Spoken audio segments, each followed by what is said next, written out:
We are celebrating I see we have Eagles things our on. hometown hero, who is drafted by the Eagles and is wearing number 94. Councilman was nice enough to make sure he said, make sure you wear an Eagles jersey. Yes, CompStat today, so we could recognize our hometown guy. yes, So that's what we're doing. all right. So Omar, with that, how about we get into what's been going on in DeBarry for this CompStat session? Good morning, Sheriff. Captain Omar McKnight, the Commander, District 6 in DeBarry. Before we really get into this month's crime and things that are happening, I want to discuss our first half of the year crime numbers that we have. This will cover the January 1st through June 30th. We're looking really good in the city of DeBarry for the numbers. The total Part A, which is all Part 1 offenses from the UCR down were fibers nibers. So the entire total Part A clearance rate is at 79%. So we've had 272 total offenses and we've cleared 215 of them. That is well above the national average. Great stuff. Really is. We've worked hard with our UCR fibers nibers Nazi to get everything squared away. We found a couple cases that weren't ours, so we actually bumped those numbers up from what they were last week. So looking really good here in DeBarry. For this CompStat period, we had 2 operations that we did. One was a pedestrian safety operation that focused on pedestrians crossing on our major thoroughfares here. We had 2 locations. One was High Banks Road near the trail crossing, and also Dirksen near the Mansion Road there. Just in the 4-hour session that we did on July 23rd, we wrote a total of 45 citations in the 4 hours just during that operation. So that was really, really good. And then this past Friday, we had a traffic DUI operation that happened at nighttime. Here in DeBarry, we had a few extra deputies. We had our motor guys coming out, and during that 6-hour time, even with the weather being what it was, we had 116 traffic stops. We issued 122 citations. We did a couple FI cards. We made 4 arrests during that time period. So really, really good, being proactive. Obviously, when you're proactive, it deters crime. You know, we're out and about, so we're obviously shoving them over to hopefully Seminole County and getting out of our county. So. Sure, someone will love to hear that. Or maybe we could work to try to correct them. That works too. But for the month of July, we did do, for the entire District 6 city of DeBarry, we did 864 traffic stops for the month, issued 370 citations, and we had 426 written warnings. So not everybody's getting a ticket. We are issuing out warnings as well. So with that, I'll get into the crime. Go for it. So for persons crimes, we had 14 DV cases. All 14 domestic violence cases were cleared by arrest. We had an aggravated assault case that was cleared by arrest. We'll shift down to page 4 on our notes. Our first case, we had a burglary case that was domestic violence related, where a mother and son were involved in an issue, not mother and son, mother and boyfriend.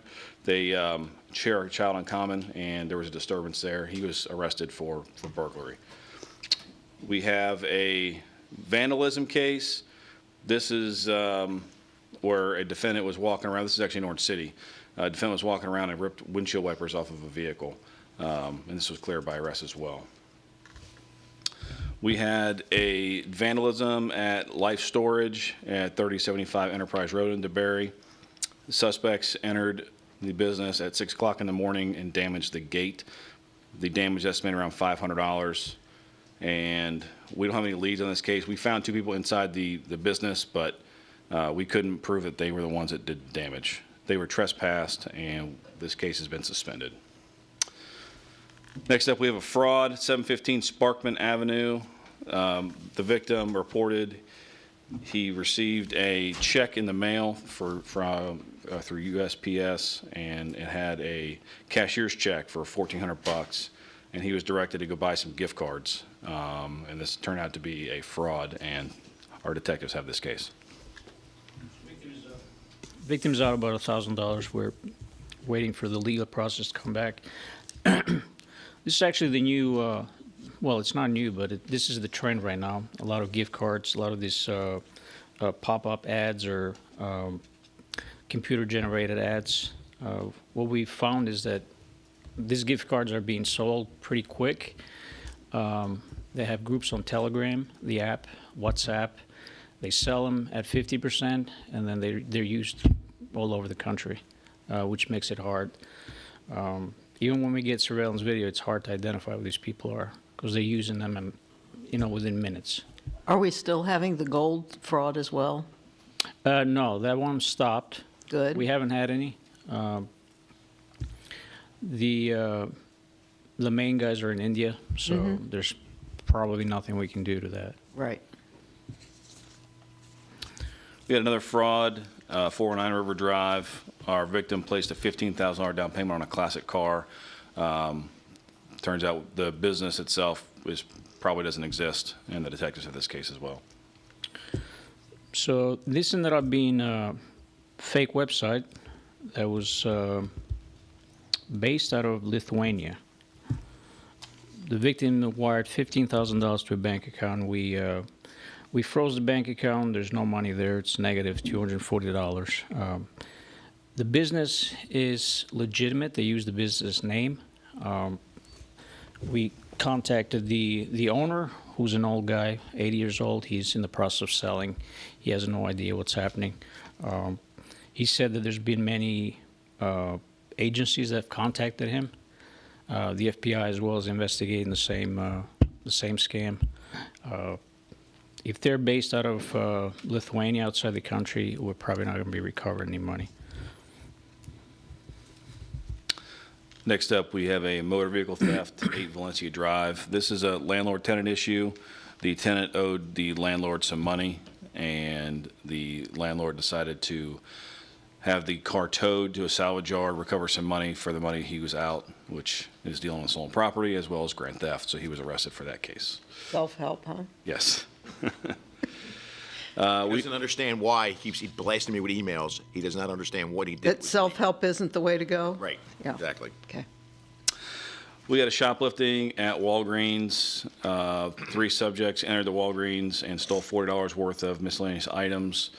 Through technology and also working with Osceola County, we were able to identify the 3 subjects in this case. They're all from kind of Central Florida area, Central America. Central America area. And this case was filed, but this is part of a larger South American theft ring, I should say. That's kind of pillaging Florida. So we got hit. If you remember, we got hit, and I'll let Dave jump in here in a minute. If you remember, we got hit during the concert there at the Speedway, where we had probably 250 victims, cell phones, credit cards. Right, right. And we arrested half a dozen people. They were part of a South American transnational organized crime gang. They're now into retail theft as well. And recently in Volusia County, we saw a couple gunpoint robberies that are being attributed to them. So Yeah, so there's 2 gunpoint robberies over, one in Daytona Beach, one in Holly Hill. One of them was 3 individuals met somebody at a local bar, went back to a hotel room, robbed them at gunpoint. Then they went to Holly Hill and robbed another individual at gunpoint for a vehicle. They were all taken into custody and being held for immigration status. Coming up with the races here in a couple weeks, we're going to be really focused on putting a plan together to combat any sort of repeat of what happened at Rockville. So the thing with But here in DeBerry, we had a $4 theft by 3 individuals. correct, 40. 40. $40. Oh, okay. Correct.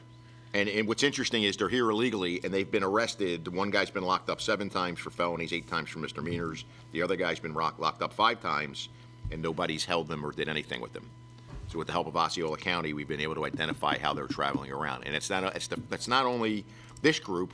Who had the group of gypsies that we identified that we're working over? So we've had a few different shopliftings involving some Romanian gypsies out of Orlando area. And Julian actually may be able to speak a little bit better to a couple of these cases. But in each one of them, we have identified and arrested individuals on it. So they travel all over the country in vans. Most of them are families, entire families, teenagers, and then they will send their kids in the stores and start pillaging pretty much. A lot of them are here on visas. They typically stay 6 months. They come here with the purpose of just stealing, and then they get back. They don't care if they get arrested. Once they're out of jail and they go back home. That's pretty much it. So let's move into the thefts that we've had for this period. We had a theft at 257 East Minnesota. Our victim let the suspect stay at the house after her son passed away. He was a friend of her son that passed away. While he was there, he ended up stealing some of the son's stuff, pawned it. The detectives have this case. Well, it looks like he knows he's wanted right now. We tried to contact him yesterday, and he has fled to New Jersey. So we're going to warrant on him today, and hopefully we'll pick him up soon. Okay. Got a theft, 333 Hampton Hills Court in DeBerry. This is a 4-month time lapse where the victim has approximately $10,000 worth of jewelry that's been missing. She's had multiple contractors in and out of her house for a remodel inside the house, and the detectives have this case. So like the captain said, it's a almost 4-month time lapse. There's been numerous individuals that work there, contractors, subcontractors, people that we can't track down right now. Victim waited to report this. We can't get any surveillance video because you can't retain surveillance video for that long in the area.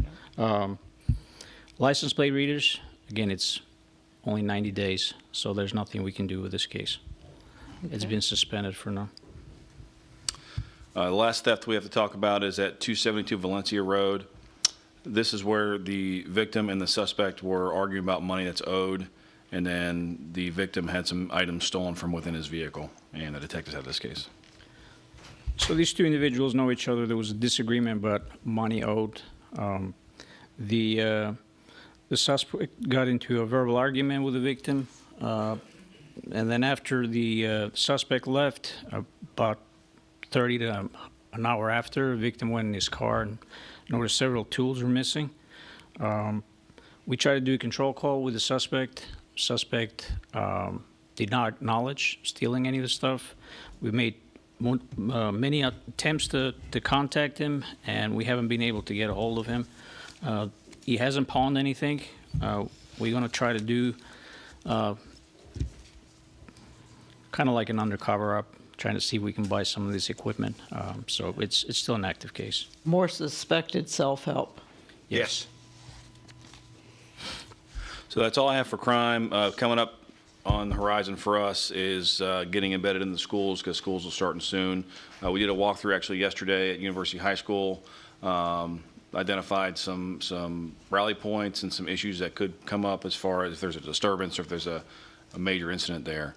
We'll be embedded in the bus, following the buses around for a traffic op, insurance, safety for the kids for the first few weeks of school. So we'll be ready to go on that. Christy, you want to introduce yourself and what you're doing and what we're looking at with back to school? Good morning, ma'am. Good morning. Lieutenant Come on up to the mic. Don't be bashful. You were good yesterday. Oh, here, I'll have a seat. Yes. There you go. Good morning. My name is Lieutenant Stirrup. I'm the Assistant Commander of the Youth Services. There you go. We do have a current safety preparations that we're getting ready for 24-25 school year. Just recently over the summer, our SRDs attended a comprehensive SORATS training, which is single officer response to active threats. This enhances their mental resilience and technical skills in responding to solo officer active threats on campus. They also assisted in training every other deputy in Volusia County and making sure everybody's ready to handle any active threats. We would like the Volusia County residents just to be mindful of school zones in the morning and in the afternoon. We're going to have increased traffic, pedestrian activity, and we just need to be extra cautious to make sure we can get our kids to and from school safe. We have partnered with local municipalities to make sure that the schools are going to be extra patrolled so that it's going to be a smooth reopening this year. to ensure the safety of our schools and in conjunction with the new laws. Every gate and door on school campuses, with the exception of the front visitor gate to drive in and the front main office door, every other gate and door on campus is going to be locked and secured. We would like to remind parents and children that there is Fortify Florida. If you see something, say something. We need to make sure we can combat these threats before they reach our campus. And last and final, we did introduce our new school traffic safety volunteer, which are going to help assist getting our kids to and from schools in and around our schools. Do you have some social media posts that the city could share through our sites for this particular area? Yes, ma'am, I can make sure that we can get them forwarded to you. Okay, Casey back there is our contact, and we have a very active social media presence, and we're very good at pushing out that kind of information. So we don't need to reinvent the wheel. If you have these things already developed, we'd like to use them and put them out in our One other thing community. you want to touch on is the gate, countywide, the gates do not open till 30 minutes till reporting time. Yes, there's going to be congestion at every school due to the new law where it's requiring all the gates to be closed and locked or manned. So they're not going to be open until probably about roughly 30 minutes before school starts, where they actually have personnel on campus that are able to man these gates and doors. So just expect a little congestion in and around these schools. Well, we have DeBerry Elementary, and we already, I think that that's been their practice for the gate that has the parent queue line. So I think that there will not be as great a change for our school that, as compared to some others that may have had less, more lax policy. Michael, you want to touch on drugs? Sure. Good morning. I'll start with overdoses. Overdoses are down in the city of DeBerry, 25%. Countywide, they're down as well. So we're on a good trend right now. Narcotics-wise, we've done numerous search warrants in the city of DeBerry. We have more that are coming down the pipe probably in the next month or so. So we'll be doing more residential search warrants for active narcotics cases. As far as alcohol and vape ops, we've been pretty successful in the city of DeBerry and Orange City District 6 area. When we first started this, we were averaging about 80% violations. Now that's dropped to about 40 to 50% since we started our operations. So within the next 30 days, we're going to do another one that will encompass Orange City, DeBerry, and Deltona. Of course, some of the violators are repeat violators, though. That's Yeah, the person they've violated. I'd say about half now, 25% are the repeat violators that we're still seeing. So I think another enforcement action or so, and maybe we can drop that. Hopefully. Yep. yeah, they realize It that we're looked not going like to the stop. last So they're getting the last smarter. one, So. yeah. The last one, it looked to me like DeBerry was sort of out of the equation after the first one. We were there with good presence. Yeah, we hit multiple in DeBerry. We tried to make it a Right. focus, and I think we only had 2 violations. Right. Yeah, 2 violations. Yeah. So I think one of the stats that we're hopeful we're able to combat is last year, we averaged 1 kid a week was taken out of a school for a vaping incident by evac and hospitalized. And the kids that are getting popped for vaping THC oil, they're remanded to us for drug treatment and to give a urinalysis sample. And some of those kids, when we get their urine back, they're showing traces of fentanyl, cocaine, meth, and that's why the parents got to be really vigilant in seeing, you're allowed to search your kid. They don't have no Fourth Amendment right for expectation of privacy. So, speaking of overdoses, you guys want to talk about the successes of the overdose task force that we formed in October of last year? Absolutely. So we're about 10 months into our overdose task force. Sorry. We're about 10 months into our overdose task force. It has been very successful. We respond out to most fatal overdoses that involve fentanyl, and they continue the investigation on from there to target the drug dealer. We have made already a couple of arrests on a couple different cases, and we're starting to see some of the cases come to fruition. They're not fast investigations. They take some time. There's a lot of background information and obviously legal process. So, but the cases are starting to come around, and I think we're going to begin to see more of those come to fruition here soon. Very good. Carla, you want to talk about juveniles and then touch on what we're doing next Wednesday and Thursday in Deltona? Or Tuesday and Wednesday? Good morning.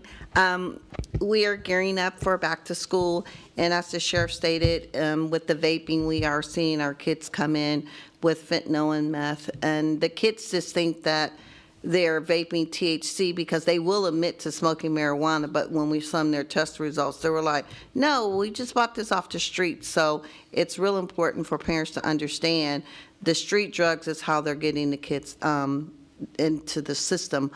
And we are drug testing. We are offering drug testing for parents who think that their kid is using something, so they can reach out to the Family Resource Center so we can start the services if needed.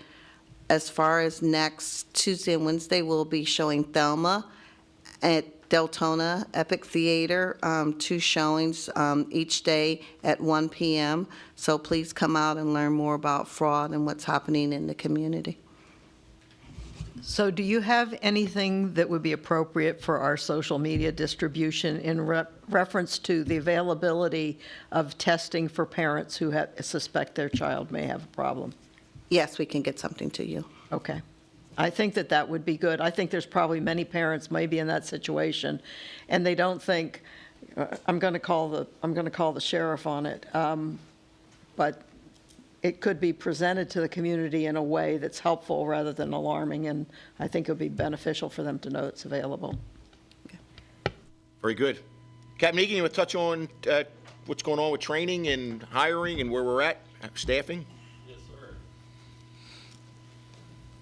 Someone will take the mic at some point.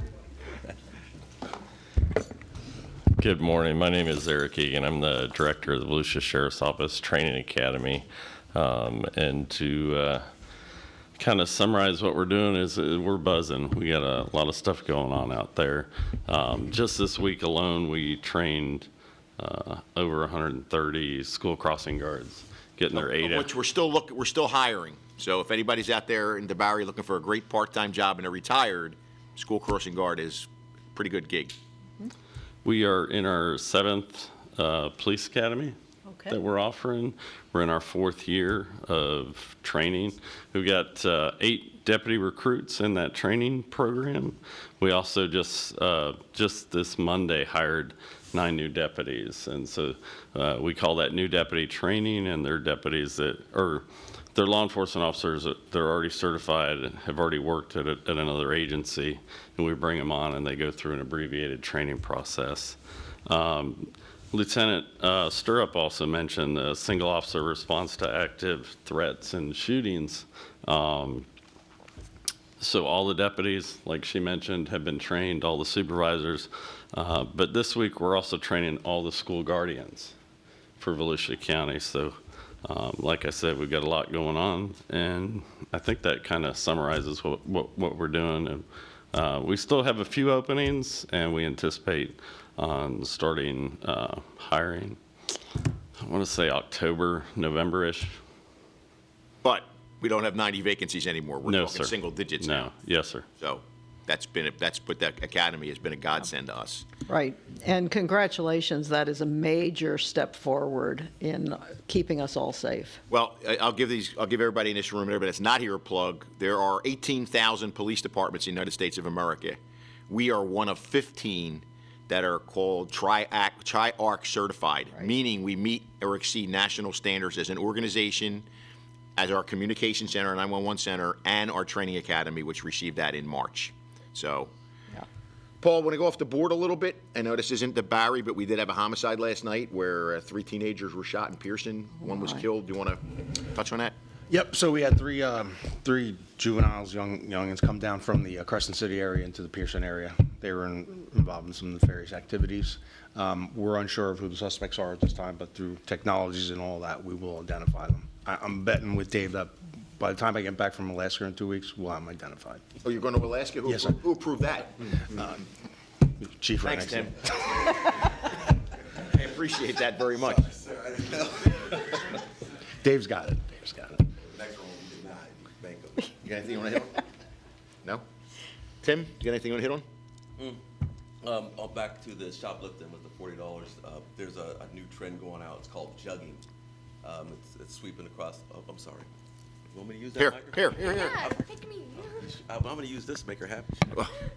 So there's a new trend going around. It's across the nation. It's called jugging. They call it jugging because what they do is they kind of follow you around.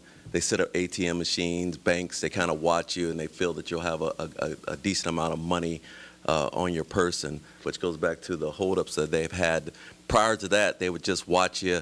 Someone would walk up to you, distract you. While you were distracted, someone would reach in your purse or in your pickpocket, whatever they would do, grab the money, and they would take off. So that's something that we'll probably get out to you also. We'll get you something that you can put on your, be aware of your surroundings when you're out and about, so. Thank you. Anybody any questions about anything we're doing? I do. Good. Am I on? Okay. Just real quick, you talked about robbery, theft, whatever. I was told, I have a couple of kids that I mentor, and they work in retail, and they are told if they see someone shoplifting not to do anything. Can you elaborate on that a little bit as to what the policy is and how that works? Because they're told not to do anything, don't touch them, don't report them, don't do anything, just let them go out the door with the merchandise. That is a decision made by their corporate employer. Okay. So if you're working at Lowe's and Lowe's tells you let it go, that's what they expect you to do. If you're working at Walmart or Walgreens, if that's their corporate policy, that's their corporate policy. Okay.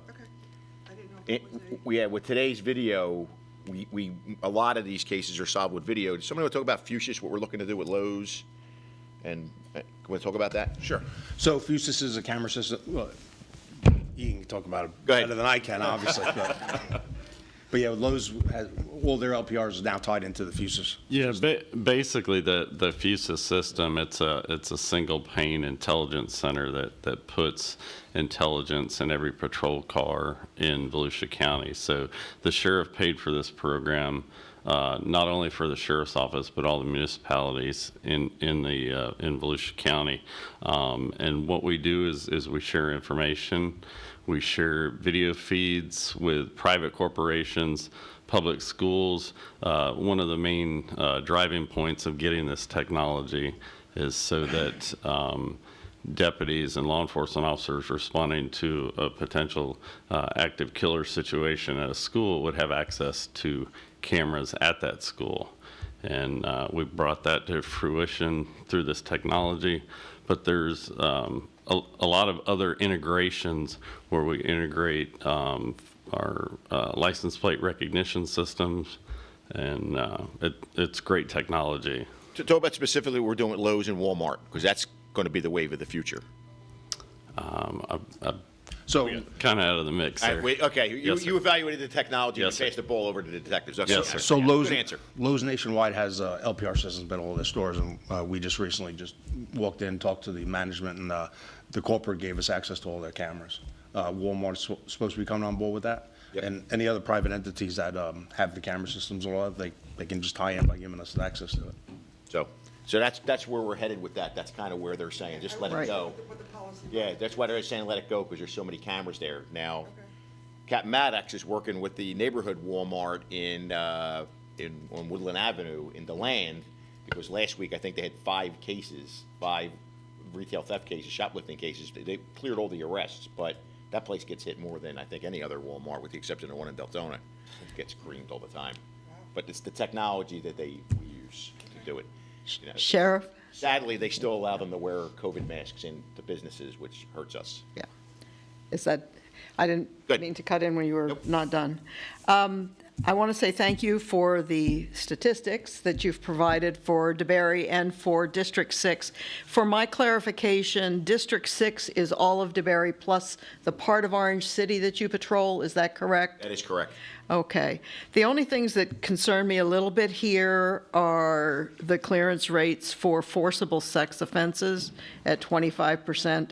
And of course, fraud, and I understand everything that you're up against with that. When we have international actors that come and go very quickly, it is hard to do some of that. Those are the two that I think are lower than I'll let them we would comment. like to There's a see. reason why sex offenses are low. Go ahead, you want to? Mayor, the reason why the sex offenses are low is because the investigation takes so long to clear up. Most of the cases, especially the juvenile ones, are resolved either through criminal or therapy, but it just takes such an exorbitant amount of time. Okay. And So Mayor, I the can. 75% that are currently not cleared are likely still in process. Absolutely. Mayor, I can comment on the cases. So that we have 6 cases that aren't cleared. 2 of them were at the state attorney's office. We filed those cases, waiting on a filing decision from Right. them. 2 of them are active. We're still actively working Sure. them. And 2 of them are closed, not cleared, meaning we don't have enough to clear it. Either victim cooperation wasn't there or whatever. So. Okay, thank you. Thank you. Anybody have anything else? We appreciate you coming out, and Oh, Shari? I do have something else. First of all, I want to say thank you to all of you. This weekend, we got another awful wake-up call about the risks that you face every day. And we are very aware of what happened in the adjacent county, and it brings to mind how much we appreciate every single one of you, and I wanted to say thank you. Madam Mayor, thank you for saying that. Shari, thank you for breakfast, once again, wherever the heck you're at. She had to go to work. Oh, she had to go to work. Somebody's working this morning, right? So, Mayor, thanks for hosting us. Thank you for Vice Mayor. coming. Councilman, thank you. Go Birds, right? All right. Thank you.